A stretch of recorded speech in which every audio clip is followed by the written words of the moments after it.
I'm playing this kind of groove on the whirly that is...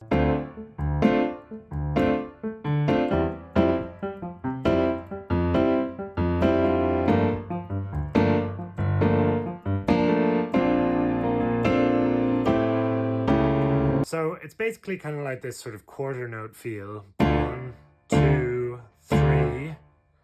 But then we get this 4E and A, right? So 1, 2, 3, 4E and A, right? So we get this sort of like little push that happens.